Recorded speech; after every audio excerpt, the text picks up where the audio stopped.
The clean energy revolution powering the electric vehicle in your driveway relies on a brutal civil war in Myanmar. Elements like dysprosium and terbium are heavy rare earths.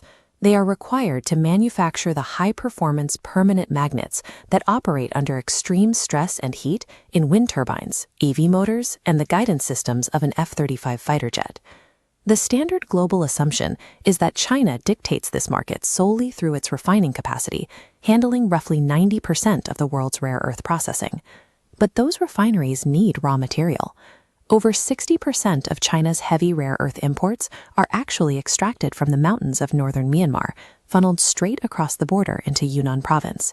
The technology driving the 21st century is built on a highly fragile, completely unregulated, and conflict-ridden foundation. In February 2021, a military coup in Myanmar shattered the state's fragile governance, fracturing territorial control and plunging the nation into a sprawling civil war. In the resulting power vacuum, ethnic armed groups launched massive offensives. One of the strongest is the Kachin Independence Army, a well-funded, battle-hardened militia fighting the central junta.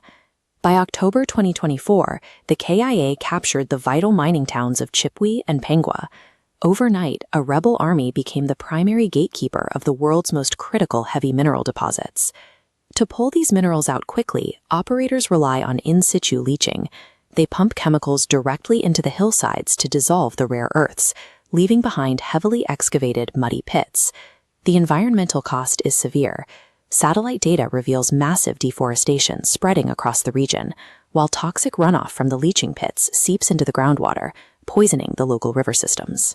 When Beijing tightened domestic environmental regulations, Chinese mining firms simply shifted their dirtiest operations across the border. They secured their supply chain while outsourcing the ecological destruction to a stateless war zone. When the KIA seized the mines, China immediately retaliated. They shut down the border crossings along the Yunnan corridor, completely halting rare earth shipments. This engineered a severe financial squeeze on the KIA, cutting off the mining taxes and export fees that heavily fund their military operations against the junta. But the standoff ended in a stark realpolitik compromise. In a discreet meeting, China agreed to resume trade, under the condition that the KIA regulate the mining sites and tax the mineral exports. A global superpower completely bypassed a national government to negotiate international trade terms directly with a heavily armed militia. The official military junta in Myanmar is now strategically irrelevant to the rare earth market. Whoever controls the dirt in Kachin State dictates the global supply. This absolute control is what alarms India. New Delhi desperately needs these critical minerals to execute its clean energy and domestic defense targets, but refuses to remain reliant on its geopolitical rival, China.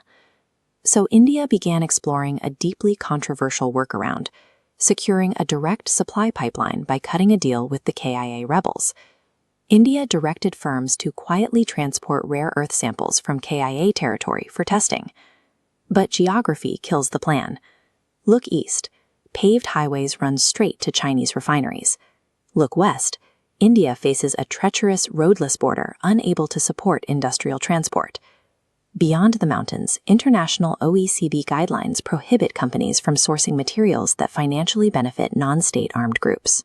Furthermore, India simply lacks the advanced separation technology needed to turn the raw, semi-processed clay into high-purity rare earth metals. Getting the raw material is only half the equation. Without the industrial capacity to process the toxic sludge, pulling dirt directly out of Myanmar is strategically useless. This forces India into a slower, necessary alternative. The government has launched a 7,280 crore rupee initiative to build domestic processing and permanent magnet manufacturing capacity from scratch.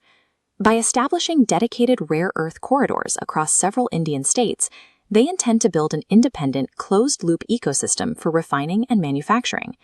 But building that infrastructure will take years.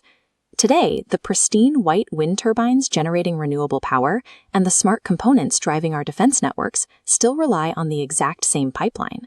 Until the rest of the world builds alternative processing hubs, the clean energy future will remain dirty, fragile, and tied directly to the crossfire of Myanmar's civil war.